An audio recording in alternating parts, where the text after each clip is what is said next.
하나님의 말씀은 신약성경 빌립보서 4장 11절에서 13절까지의 말씀입니다. 우리 함께 봉독하도록 합니다.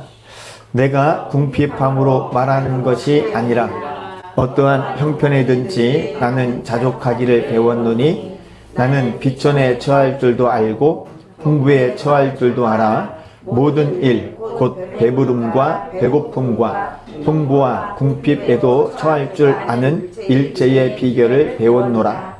내게 능력 주시는 자 안에서 내가 모든 것을 할 수 있느니라. 아멘. 전위예술가 그리고 화가 그리고 또 한 명의 그 연예 담당 기자가 함께 팬토마임을 보러 갔습니다. 막이 열리자 젊은 미녀가 무대 가운데서 우산을 쓴 채 서 있었어요. 잠시 후 미남 청년이 그녀에게 다가가서 귀에다가 뭐라고 말을 하더니 그녀의 어깨를 감싸면서 우산 속으로 조정이 들어갔어요. 그리고 또 조금 시간이 지나서 아주 못생긴 청년이 그녀에게 다가와서 또 역시 귀에다가 속삭여서 뭐라고 속삭이더니 그녀의 어깨를 감싸면서 우산 속으로 다정히 들어갔어요. 그리고 잠시 후 이 세 사람이 함께 하나의 우산을 쓰고 다정하게 무대 뒤로 사라졌습니다.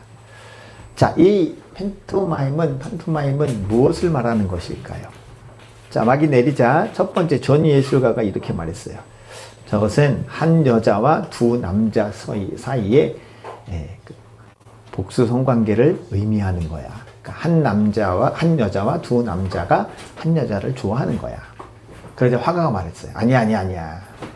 한 여자는 화가일 거고 두 남자는 모델인 것 같아. 미남과 추남의 극명한 대비는 아주 좋은 작품이 되거든. 그런데 연예 기자가 있다 또 말하는 거야. 아니야, 그게 아닐 거야. 미녀는 유명한 배우, 영화 배우고 미남은 매니저일 거야. 그리고 추남은 아마도 보디가드일 거야. 이렇게 얘기했어요.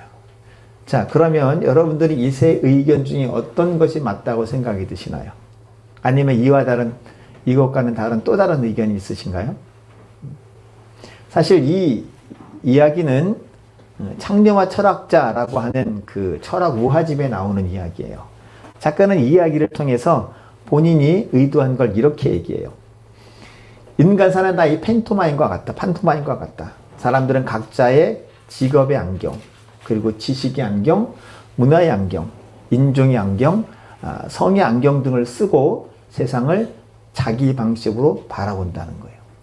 그러니까 전위예술가가 볼 때는 자기의 생각이나 자기의 지식으로 그렇게 보이는 거고 연예계 기자가 볼 때는 또 그렇게 보이는 거예요. 그렇죠? 예.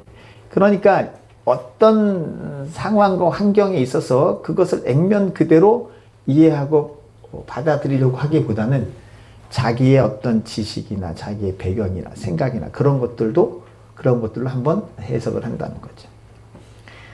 그런데 이런 현상은 성경을 읽을 때도 발생을 하죠. 특별히 성경의 어떤 내용이나 단어들을 이해할 때 이런 식으로 이해하는 경우들이 많이 있어요. 여러 가지가 있겠지만 그 대표적인 것이 창세기에 나오는 형통이라고 하는 표현일 거예요. 이미 창세기의 그 요셉 이야기를 다 알고 계시겠지만 창세기에서 요셉에게 형통하다라고 말씀하실 때는 우리가 생각하는 것과의 그 형통과는 그 의미가 전혀 다른 거죠. 왜냐하면 종으로 팔려 있는데 형통하다 그렇게 말씀을 하고 또 감옥에 갇혀 있는데 보디발의 아내에게 누명을 써서 감옥에 갇혀 있는데 그 감옥에서 나오지 못함에도 불구하고 요셉을 향해서 형통하다라고 말하기 때문에 그래요. 그러니까 성경에서 말하는 형통과 우리가 기본적으로 이해하고 알고 있는 형통과는 그 개념 자체가 완전히 다르다라고 하는 거예요. 그리고 이에 버금가는 것 중 하나가 오늘 본문에 나오는 능력이라고 하는 표현이에요.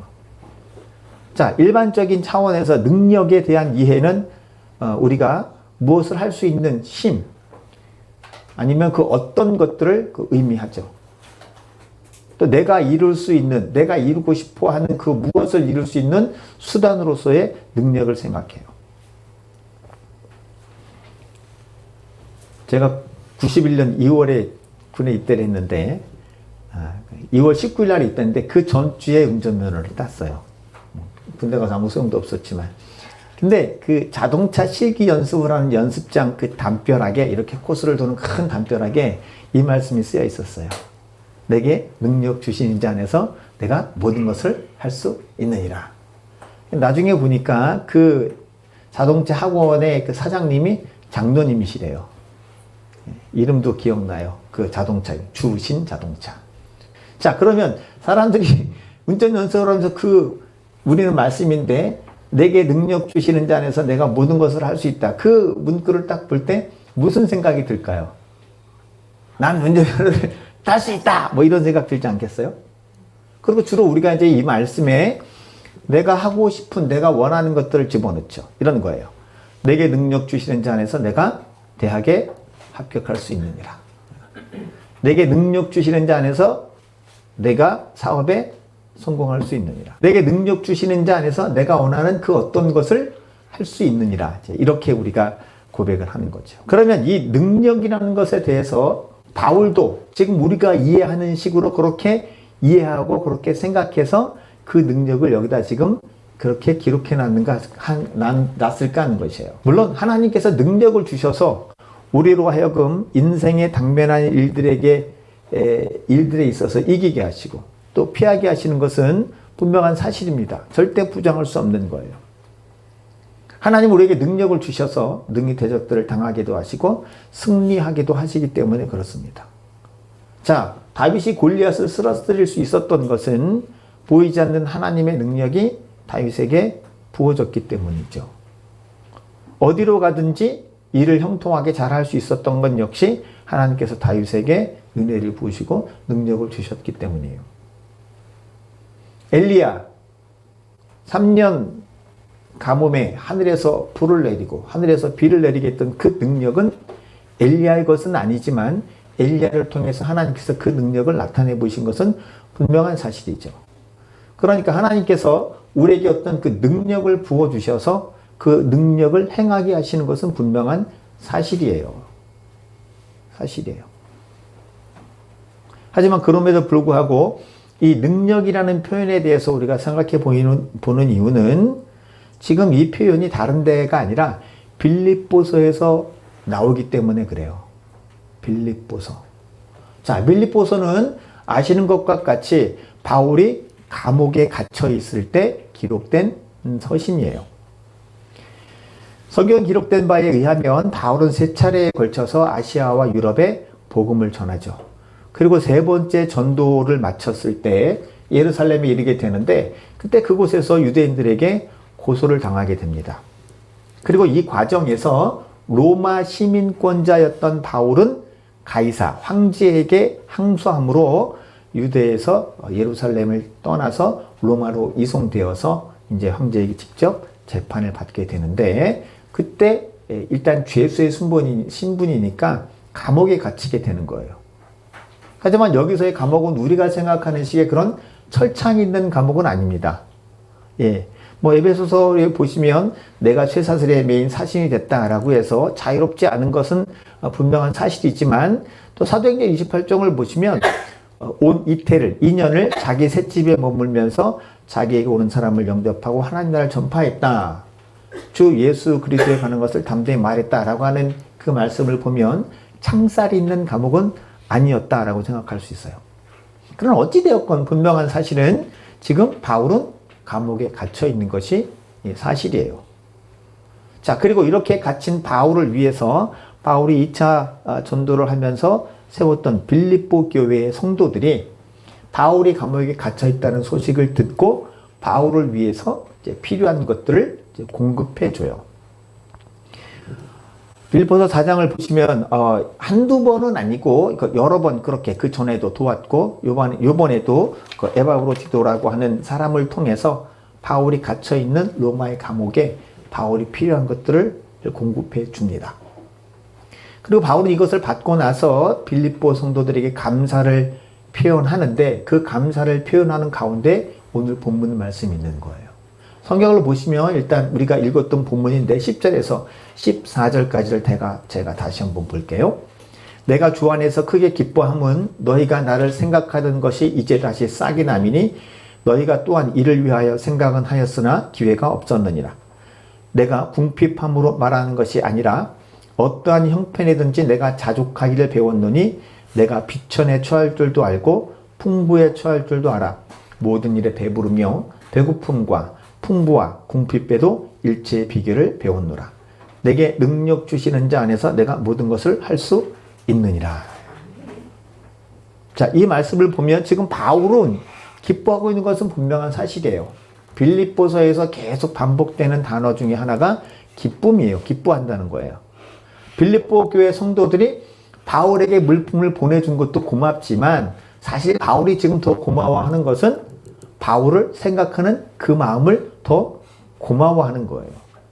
이어지는 15절에서 19절 말씀에서 이건 좀 구체화되는데 다 읽기에는 시간이 그러니까 정리해서 말씀을 드리면 이런 거예요. 너희가 나를 기억하고 다시금 생각하는 것에 대해서 나는 정말 기쁘다.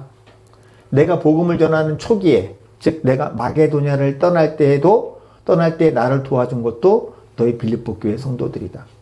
그리고 내가 데살로니카에 있을 때에 내가 쓸 것을 보내준 것도 너희들이다. 난 정말 고맙게 생각한다. 그리고 지금도 내가 감옥에 갇혀 있다는 소식을 듣고 너희가 마음을 모으고 정성을 모아서 이 에바브로디로와 가는 사람을 편에 내가 필요한 것들을 공급해 주는 것에 대해서 정말 고마움을 표한다. 그런데 내가 고마워하는 것은 내가 궁핍하기 때문에 너희가 보내준 그것으로 고마워하는 것은 아니다. 내가 정말 고마워하는 것은 너희들이 나를 생각하는 그 마음이다. 그리고 나의 괴로움에 동참해 준 것, 그것이 고맙다. 왜냐하면 나는 어떠한 상황에서도 견딜 수 있는 방법을 배웠기 때문이다. 그게 11절 2절인 거죠. 내가 궁핍해서 말하는 게 아니야. 나를 도와주라고 나를 도와줬기 때문에 고마워하는 게 아니야. 12절 보시면 나는 비천에 처할 줄도 알아. 풍부에 처할 줄도 알고 또 배부르거나 배고프거나 모든 풍부함과 궁핍에도 처할 줄 아는 일체의 비결을 내가 배웠기 때문이야. 지금 보신 것처럼 바울은 빌립보 교인들에게 자신을 생각해 주는 것에 대해 감사한 마음을 전하면서도 자신은 어떠한 상황에 처해 있어도 그것을 능히 이길 수 있다는 거예요. 가난에 처해도 이길 수 있고 궁핍에 처해도 이길 수 있고 비천한 자리에 가도 이길 수 있다는 거예요. 그 이유는 13절 내게 능력 주시는 자 안에서 그런 것들을 이길 수 있는 능력을 주신 하나님이 계시기 때문에 그런 상황을 이겨낼 수 있고 그런 사람들을 이겨낼 수 있는 능력을 주님께서 내게 주시기 때문에 내가 능히 그 모든 환경들을 이길 수 있다라고 하는 거예요. 이것이 빌립보에서 말하는 능력이에요. 누구를 이렇게 강압적으로 하고 내가 불림하고 그런 게 아니고 어떤 상황에서든지 하나님을 향하여 원망하지 않고 대적하지 않고 불평하지 않는 그 자리에 있는 것, 그것이 능력인 거예요. 사실 바울에게는 우리가 일반적으로 생각하는 능력들이 있었죠. 알고 계시듯이 사도행전 13장 첫 번째 전도 여정에서 바울을 대적하는 박수, 그 무당 엘루마를 눈이 안 보이게 하죠.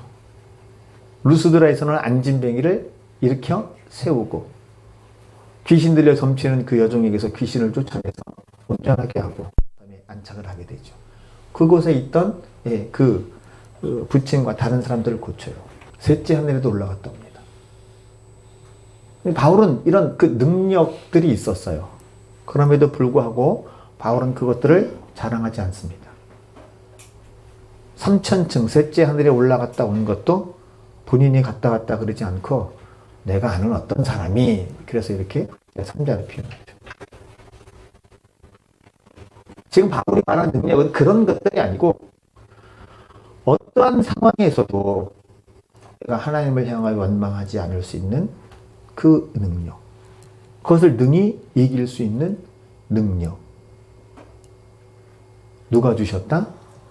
하나님께서 그 능력을 주셨다는 거예요. 이와 관련해서 고린도후서 4장 7절 이하의 말씀이 우리에게 연결이 됩니다. 잘 알고 계신 말씀이에요. 고린도후서 4장 7절 이렇게 말씀하죠. 우리가 이 보배 곧 예수 그리스도를 질그릇에 가졌으니 우리가 이 보배를 질그릇에 가졌어. 질그릇은 나죠. 그리고 보배는 예수 그리스도죠. 그래서 이렇게 얘기해요. 우리가 사방으로 우겨쌈을 당하도 쌓이지 아니하며 답답한 일을 당하여도 낙심하지 아니하며 거꾸로 뜨임을 당하여도 망하지 아니하고 우리가 항상 예수의 죽음을 몸에 짊어짐은 예수의 생명이 또한 우리 몸에 나타나게 하려 하니 우겨쌈을 당하는 일이 있어요. 근데 거기서 그것을 능히 이길 수 있는 능력, 답답한 일을 당하는데 낙심할 수 있는데 그것들을 이길 수 있는 능력, 박해를 받아도 능히 이길 수 있는 능력. 실제로 바울이 복음을 전하는 것 때문에 돌에 맞아서 죽을 지경에 이르죠. 돌에 맞아 첫 번째 죽은 것 때 죽은 줄 알고 성 밖으로 내끌었는데 제자들이 이렇게 보는 가운데 벌이 꿈틀꿈틀 일어나잖아요. 그러면서 하는 말, 너희가 하나님 나라에 들어가려면 많은 환난을 당해야 하리라. 그게 능력이에요. 그래서 오늘 이것을 빌립보서의 말씀으로 표현하면 내게 능력 주시는 자 안에서 내가 모든 것을 할 수 있느니라.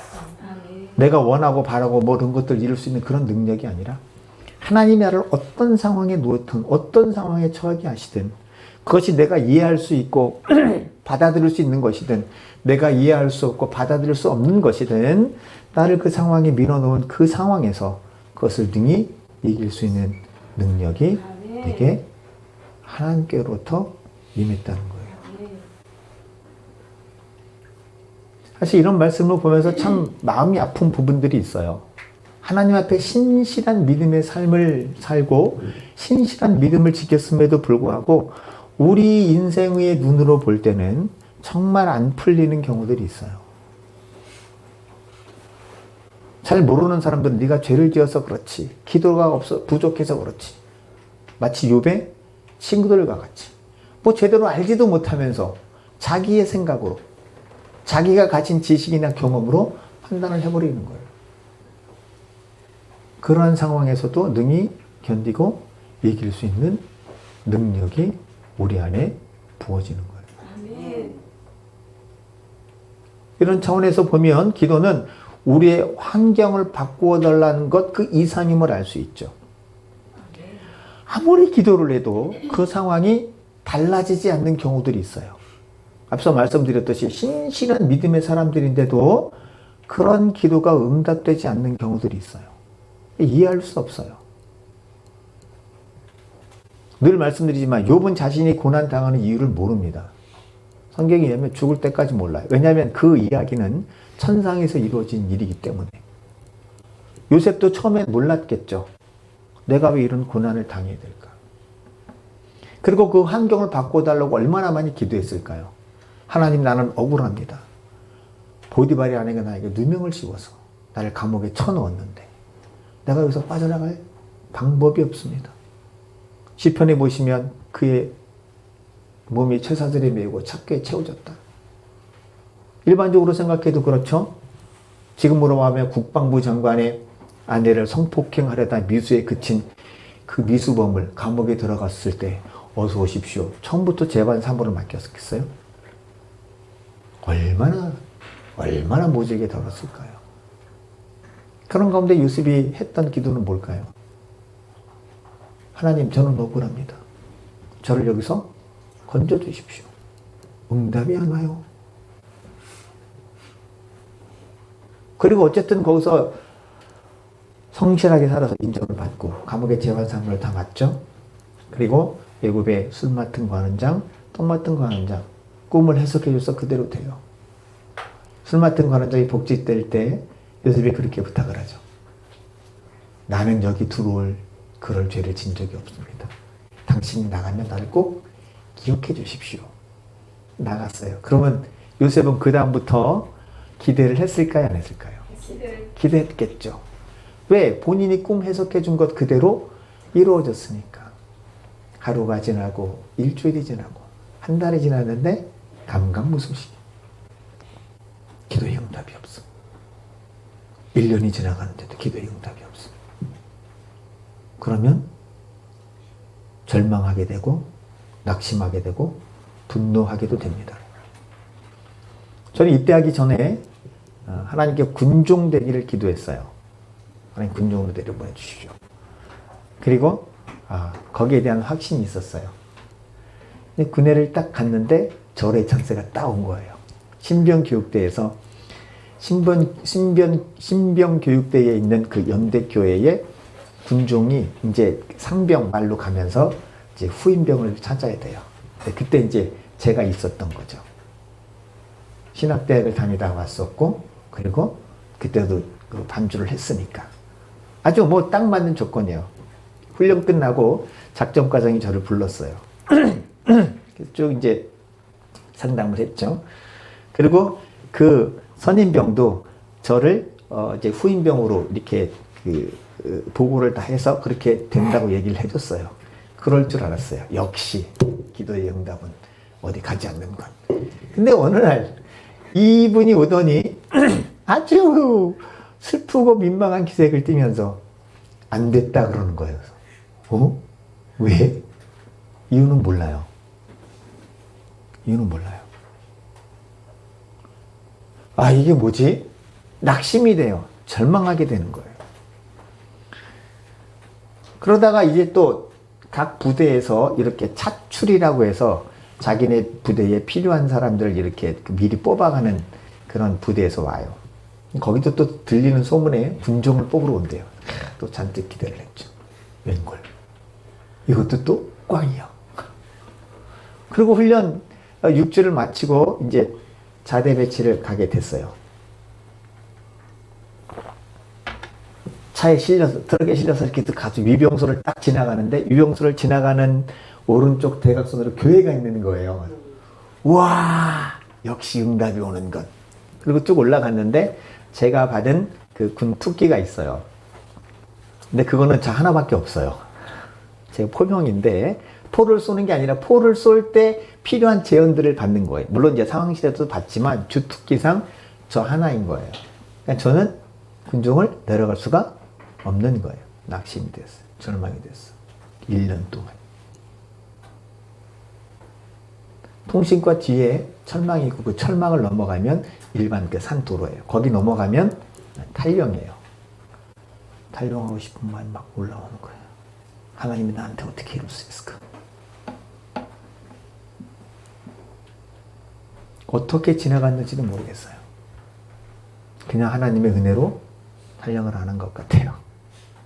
제가 말씀드리고자 하는 것은 그러한 모든 상황에도 내가 하나님을 부인하지 않을 수 있는 능력은 내게서 나오는 것이 아니고 하나님께로부터 오는 거예요.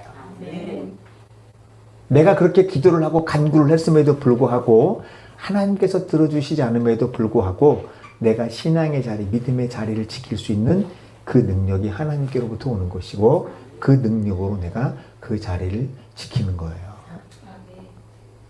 그래서 이런 차원에서 이 기도라고 하는 것은 문제를 해결하는 하나님의 능력의 통로가 되기도 하지만 그 문제 가운데서 요셉에게 응답하시지 않은 하나님, 욥에게 응답하시지 않은 하나님, 나에게 응답하시지 않는 그 하나님, 그 문제 가운데서도 하나님을 부인하지 않고 모든 것을 견딜 수 있는 그 힘, 그것이 하나님께서 우리에게 주시는 능력입니다.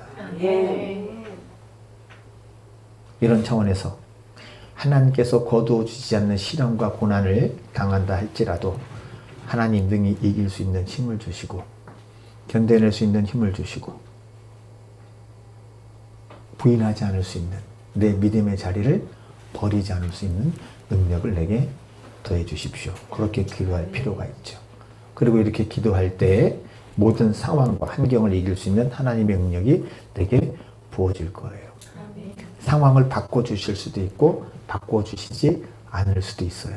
이것은 전적으로 하나님의 주권입니다. 하나님의 영역이에요. 우리에게 있어서 필요한 것은 그것들을 이길 수 있는 능력이 내게 임하도록 아멘. 기도하는 거예요. 그러니까 지금 빌립보서에서 말씀하시는 그 능력은 내가 이루고 싶은 그 무엇을 이루는 능력이 아니라 어떤 상황에 나를 몰아넣으시든지 간에 내가 이해할 수 없고 깨달을 수 없는 하나님의 섭리하심과 뜻하심이 있는 그 자리이기 때문에 내가 하나님을 떠나지 않고 하나님을 붙들 수 있는 능력이에요. 아멘. 제가 바라는 건 저와 여러분들이 기도하는 모든 것들이 다 응답되어지는 것이에요. 아멘. 그러나 내가 알 수 없고 이해할 수 없는 하나님의 어떤 뜻이 있어서 그것이 내게 이루어지지 않는다 하더라도 그 자리에서 믿음을 지키는 능력도 우리에게 공급해 주시길 원하는 거예요. 이제까지도 하나님께서 주신 능력으로 잘 이기시고 여기까지 달려오신 여러분 모든 분들에게 주님의 이름으로 축복합니다. 그리고 앞으로도 우리가 달려가야 될 이 길에 있어서 하나님의 능력이 내게 임하여서 내가 달려가야 될 길을 마치기까지 포기하지 않고 끝까지 모든 일들을 감당할 수 있는 믿음의 사람들 다 되줄 수 있기를 주님의 이름으로 간절히 축원합니다. 함께 기도하겠습니다. 하나님, 내 기도를 들으시고 응답해 주실 줄로 믿습니다. 그러나 그리 아니하실지라도 하나님 그 모든 것들을 이길 수 있는, 감내할 수 있는 능력을 내게 주시옵소서. 사도 바울이 죄가 있어서, 죄가 많아서 육체의 가시를 거둬주신 것도 아니고 그를 감옥에 갇히게 하신 것이 아닌 것처럼 우리도 알 수 없는, 깨달을 수 없는, 감춰져 있는 하나님의 섭리하심이 있을 수 있습니다. 지금은 모르지만 나중에 주님 앞에 가면 이 모든 것들이 해같이 빛날 것이고 하늘의 별과 같이 빛나게 될 것입니다. 하나님, 나에게 은혜를 주셔서 내 믿음의 삶 여정을 끝까지 잘 이겨낼 수 있는 능력을 공급하시고 또 기도의 능력도 더하여 주시옵소서. 우리 주여 한번 부르고 다 같이 기도합니다. 주여!